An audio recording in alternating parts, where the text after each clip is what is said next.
Hi friends, welcome to PKR Excellent English course.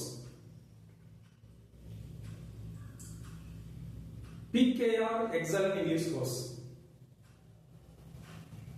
என்ற பயிற்சி வகுப்புல தமிழ் வழி ஆங்கிலம் கற்றுக்கொள்ளுதல், இங்கிலீஷ் லேர்னிங் த்ரூ தமிழ், அந்த வகுப்பினை தொடர்ந்து நாம பார்த்துட்டு வரோம்.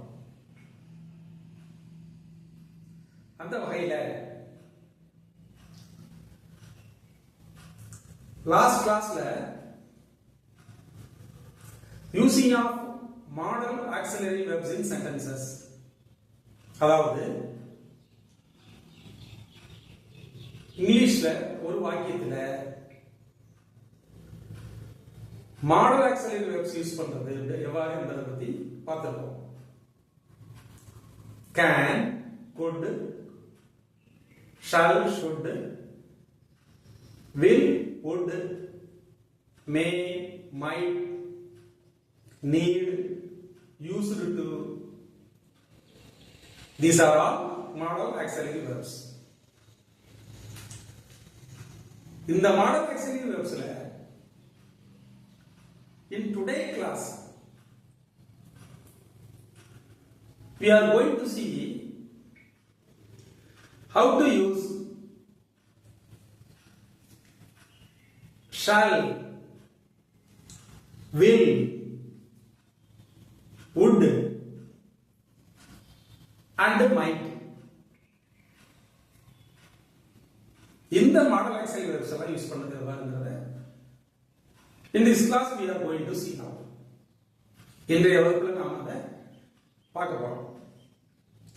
ஏன்னா கடந்த வகுப்புல can and could, how to use the modal auxiliaries can, could, may, should and must we have seen in the last class. இந்த modal auxiliary verbs எல்லாம் கடந்த வகுப்புல நாம பார்த்துட்டோம். in today class இந்த வகுப்புல will, would, shall, might and then need, இந்த model auxiliary verbs எல்லாம் யூஸ் பண்றது எவ்வாறுங்கறத இப்போது பார்ப்போம். I have already told you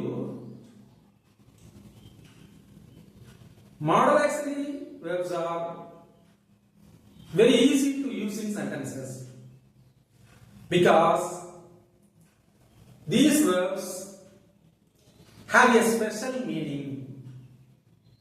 அதாவது ஒரு சென்டென்ஸ்ல ஒரு வாக்கியத்துல மாடல் ஆக்சிலரி வெர்ப்ஸ் யூஸ் பண்றது என்பது it is an easy one. அது ஒரு சுலபமான ஒன்று because it gives a special meaning. அது ஒரு குறிப்பிட்ட அர்த்தத்தில் வருகிறது. ஆல்ரெடி சொல்லிருக்கோம் இல்லையா, can என்பது for example can என்பது it denotes permission, ability and possibility. I have already told you can என்ற ஒரு modal auxiliary verb வந்து ability, possibility and permission இந்த மூன்றையும் குறிக்க பயன்படுகிறது என்று சொல்லிருக்கோம். அதை போல இன்றைக்கு பார்க்க போறது we are going to see by one by one. We are going to see one by one. First we take shall. First we take shall. shall என்பது உங்களுக்கு எல்லாம் தெரியும். shall என்பது ஒரு வெர்பினுடைய ஃபியூச்சர் ஃபார்ம். ஒரு வெர்பினுடைய ஃபியூச்சர் ஃபார்முக்கு பயன்படுத்துவதுதான் இந்த shall என்ற வெர்ப். ஃபார் எக்ஸாம்பிள் இப்போ கோ அப்படின்னு எடுத்துட்டோம்னு வச்சுங்களேன், கோ கோ என்பது என்ன, செல் அல்லது போ அப்படிங்கிற ஒரு verb, main verb, it is a main verb. அதை பிரசன்ட்ல சொல்லும்போது கோ அப்படின்னு சொல்றோம், பாஸ்ட்ல சொல்லும்போது வெண்ட் ன்னு சொல்றோம், in future சொல்ற போது shall go or will go. So in any verb, in any type of verb, whether it is be form verb or have form verb or a main verb, for presenting or for changing a verb into future tense, simply we have to add shall or will with the verb. That's all. எந்த ஒரு வெர்பாக இருந்தாலும் அந்த வெர்போட அதற்கு முன்னே shall or will என்ற வார்த்தையை சேர்த்து விட்டால் it becomes future tense. It will become future tense. அது எதிர்கால நிகழ்வை குறிக்கக்கூடிய வாக்கியமாக மாறிவிடும். So the shall and will இந்த ரெண்டுமே it denotes, these are all the words which are used to denote future activities. So the shall என்ற வார்த்தை use பண்றது ரொம்ப ஈஸி. ஃபார் எக்ஸாம்பிள் எடுத்துக்கோமா. For example I shall go to Trichy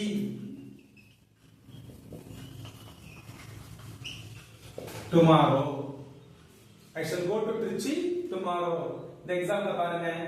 நான் நாளைக்கு ட்ரிச்சிக்கு போவேன். இந்த எக்ஸாம்பிள் கவனிங்க. நான் நாளைக்கு ட்ரிச்சிக்கு போவேன். It denotes a future event. இது ஒரு எதிர்கால நிகழ்வை குறிக்கிறது. So இப்போ போ அப்படின்றதுக்கு என்ன இருக்கும்? go என்ற verb எடுத்துக் கொள்கிறோம். அதனோடு shall சேர்த்தோம்னா it denotes future. I shall go to Trichy tomorrow. Otherwise இதுக்கு பதில் shall க்கு பதில் will என்பது ஃபியூச்சருக்கான அடையாளம் தான். I will go to Chennai. I will go to Trichy tomorrow. ஒரு மெயின் வெர்ப்ல, ஒரு பி ஃபார்ம் வெர்ப்ல, ஒரு ஹேவ் ஃபார்ம் வெர்ப்ல அதோடு பிஃபோர் அதற்கு முன்பே shall or will ஆட் பண்ணிட்டோம்னா it will become future. So shall அப்படிங்கற ஒரு மாடலாக்ஸரி வெர்ப் யூஸ் பண்றது it is very easy. It is used to denote future activities. That's all. எதிர்கால நிகழ்வை குறிப்பதற்கு. Like this we can make many sentences in future tense. Like this we can make many sentences. I shall go to Chennai tomorrow. We will go to play cricket tomorrow. My brother will come next week. My brother will come next week. Will or shall add பண்ண போறோம் அவ்வளவுதான். My brother will come here next week. What is the meaning of the sentence? My brother will come here next week. என்னுடைய சகோதரன் அடுத்த வாரம் இங்கே வருவார்.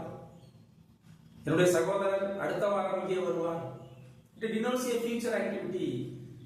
So we simply add will come, will go, will arrive, will start, like this. With any main verb or be, there will be a chance. சொல்றோம் இல்லையா? There will be a chance to you. உனக்கு ஒரு வாய்ப்பு இருக்கும். There will be a chance to you. There will be என்ற be form verb-ஓடு will சேர்த்திருக்கிறோம். That shall be. It will be a good idea. சொல்றோம் இல்லையா? It will be a good idea. அது ஒரு நல்ல யோசனையாக இருக்கும். It will be a good idea. Will be or shall be. Be form-லயும் shall or will use பண்ணிட்டோம்னா future ஆயிடும். அதே போல have form. Have form. I shall have a car next year. I shall have a car next year. நான் அடுத்த ஆண்டு ஒரு car வைத்திருப்பேன். Future activity. I shall have a car next week. Or I shall have a car next year. Like this.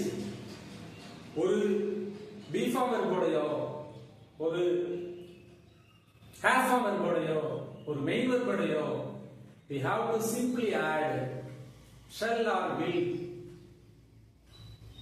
to denote a future activity. That's all.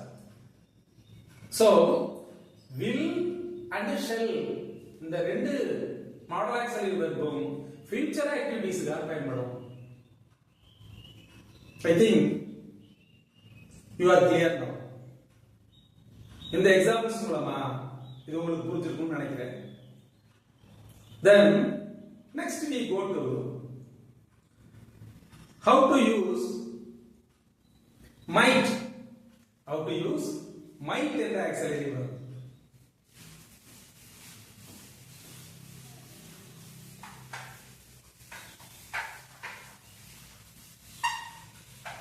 Might.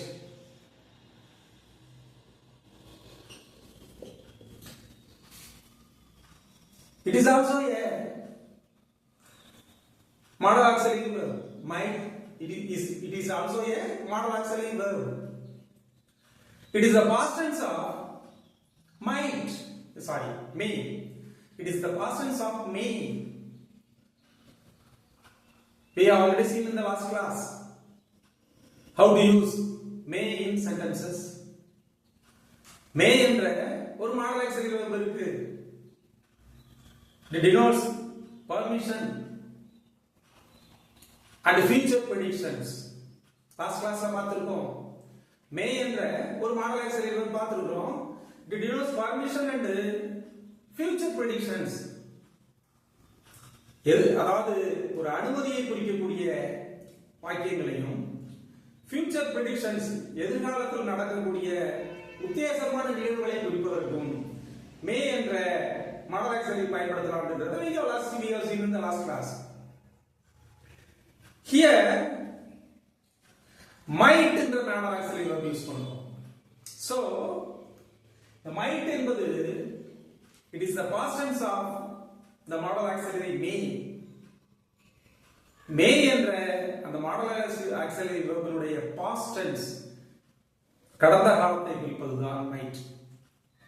But here whether it is in present tense or past tense or future tense, whatever it may be, modal auxiliary verb பொறுத்த வரைக்கும் அது present-ஆ இருக்கலாம், past-ஆ இருக்கலாம், future-ஆ இருக்கலாம். It is used to denote any special meaning. ஒரு குறிப்பிட்ட அர்த்தத்தில் பயன்படுகிறது. இப்ப மே என்ற வார்த்தை என்ன சொல்லிருக்கோம்? மைட்னுடைய present tense சொல்லும்போது மே பர்மிஷனுக்கு சொல்றோம், future predictions-க்கு சொல்றோம். Like this, might is also used for possibility. Might is also used for to denote future predictions. Might is also used for denoting permission. So எப்படி மே என்ற வார்த்தையை பயன்படுத்தியோமோ அதை போல might என்ற அந்த மேயுடைய past tense ஆக இருக்கிற might என்ற வார்த்தையையும் ஒரு பாசிபிலிட்டிக்கான சென்டென்ஸுக்கோ future predictions I சொல்வதற்கோ we can use it. நாம் அதை பயன்படுத்தலாம். For example, கவனிங்க.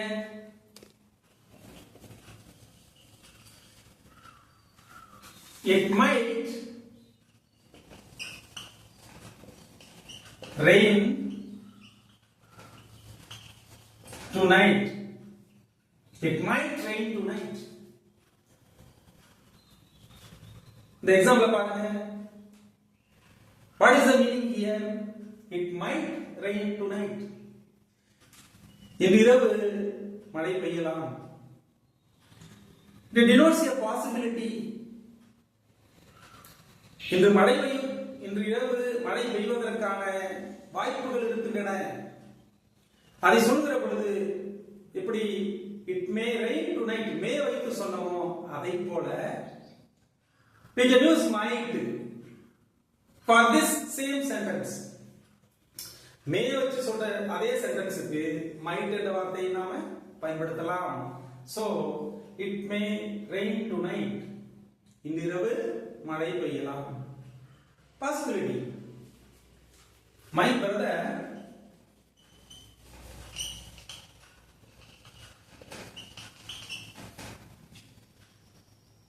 might come here tomorrow.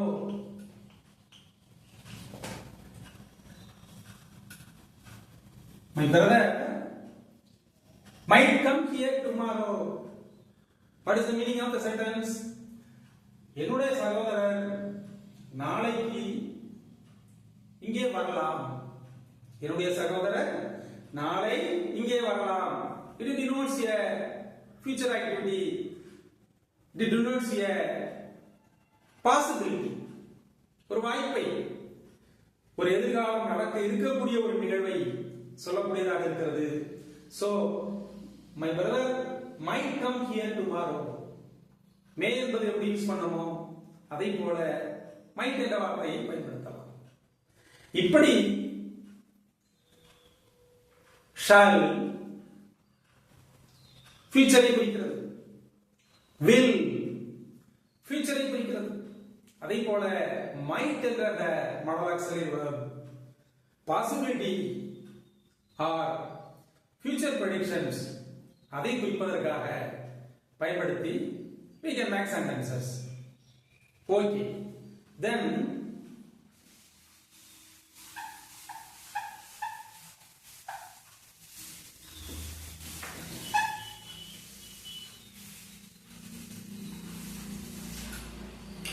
next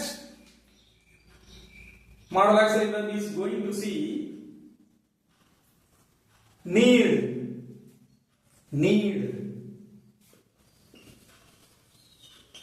need. Actually, what is the meaning of the word need? The need என்ற வார்த்தையுடைய அர்த்தம் என்ன அப்படின்னு சொன்னா அவசியம், அவசியமானது, தேவைப்படுகிறது, அந்த மீனிங்ல யூஸ் பண்றோம். The need என்ற இந்த verb it comes under modal auxiliary verb. இந்த modal auxiliary verb இந்த ஹெட்ல தான் இந்த need என்ற வார்த்தை வருகிறது. தேவைப்படுகிறது என்ற அர்த்தத்தில் வருகிறது. For example, I need some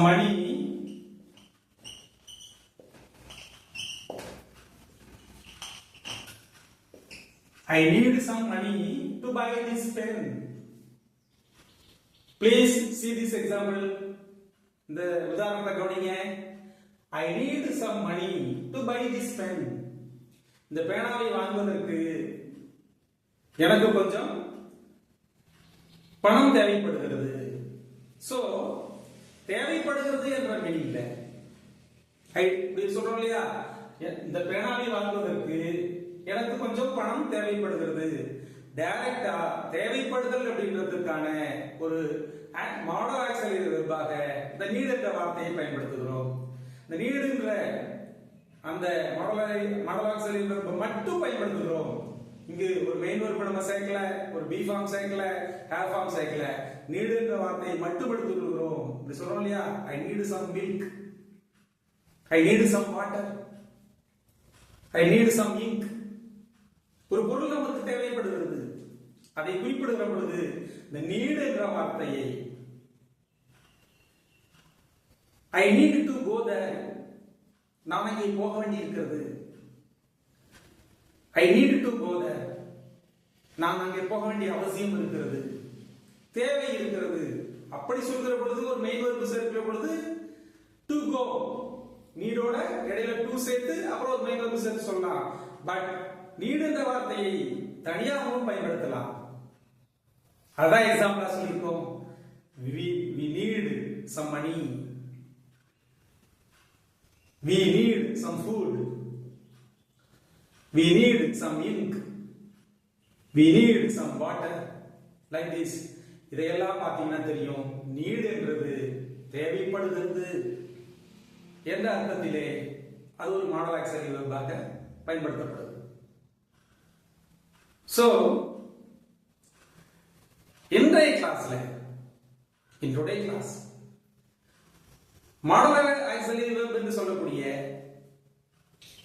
shall, will, might, the need. இந்த நான்கு வெர்பு, இந்த நான்கு வினைச்சொற்களை how to use in sentences or how to make sentences by using these four auxiliary verbs: will, shall, might and need. இதை நாம் இந்த வகுப்பில் இன்னைக்கு தெரிஞ்சிட்டு இருக்கோம். இப்படி ஒவ்வொரு கிளாஸ்லையும் ஒரு சீக்வன்ஸா நாம இந்த வகுப்பினை பார்த்துட்டு வரோம். What is a sentence in English அப்படி என்பதில் தொடங்கி பார்ட்ஸ் ஆஃப் ஸ்பீச் என்று சொல்லக்கூடிய அதனுடைய பார்ட்ஸ் ஆக ஒரு சென்டென்ஸ் உடைய பார்ட்ஸ் ஆக இருக்கக்கூடிய அந்த 8 பார்ட்ஸ்ல ஃபர்ஸ்ட் ஒன் நவுன் ப்ரோனவுன், அதை எப்படி பயன்படுத்துவது, தென் வெர்ப் எவ்வாறு சென்டென்ஸ்ல பயன்படுத்துவது என்பதை எடுத்துக்கொள்ளும் பொழுது பி ஃபார்ம் வெர்ப் எப்படி யூஸ் பண்றதுங்கிறத பார்த்திருக்கோம், have form verb எப்படி யூஸ் பண்றதுங்கிறத சென்டென்ஸ்ல பார்த்திருக்கோம். then now we are seeing how to use modal auxiliary verb in sentences. அதை பற்றி பார்த்து கொண்டிருக்கிறோம். I have already told you in English there are 4 types of sentences. இங்கிலீஷ்ல 4 விதமான வாக்கியங்கள் இருக்கிறது. First one, statement or assertive sentence. Second one is interrogative sentence. Third one is imperative sentence. And fourth one is exclamatory sentence. அதுல நாம் இப்பொழுது பார்த்து கொண்டிருக்கிறது how to make a statement. ஒரு நம்ம செய்தி வாக்கியத்தை தெரிந்து வைத்துக் கொண்டிருக்கிறோம். How to make an assertive sentence. How to make a statement. அதை பற்றி நாம் பார்த்து வருகிறோம். அந்த வகையில் அடுத்த கிளாஸ்ல would என்ற மாடல் auxiliary verb அதை பற்றி தெரிந்து கொண்டு next we go to how to use main verbs in sentences. அந்த main verbs என்று சொல்லக்கூடிய அவற்றை எவ்வாறு சென்டென்ஸ்ல பயன்படுத்துவது என்பதை பற்றி we are going to see in the next class. Dear friends, PKR Excellent English course. It is an easy learning English course. It is an easy English learning course. If you go through this course, you can learn this language. You can learn English from the basic. அடிப்படையிலிருந்து ஆங்கிலத்தை கற்றுக்கொள்ள முடியும். ஆங்கிலத்தில் எவ்வாறு பேசுவது, எவ்வாறு எழுதுவது என்பதை பற்றி அடிப்படையோடு கூடிய from the basic we are teaching now. அடிப்படையிலிருந்து நாம் இந்த வகுப்பினை நடத்தி கொண்டிருக்கிறோம். இந்த கிளாஸ் உங்களுக்கு பிடிச்சிருந்துச்சுன்னா லைக் பண்ணுங்க, ஷேர் பண்ணுங்க, மறக்காம புதுசா நீங்க இந்த கிளாஸ் வந்திருந்தீங்கன்னா if you are a newcomer, நீங்கள் ஒரு புதிய நபராக இருந்தால் மறக்காம இந்த PKR Excellent English கோர்ஸ் அப்படிங்கிற எங்க கோர்ஸை சப்ஸ்கிரைப் பண்ணிட்டு பக்கத்தில் இருக்கிற பெல் ஐகான் பட்டனை அழுத்தி ஆல் என்று கொடுத்துக் கொண்டால் you can see this class continuously. உங்களுக்கு தொடர்ந்து எங்க வகுப்பு கிடைக்கும். So don't forget to subscribe. We will see in the next class. Thank you very much.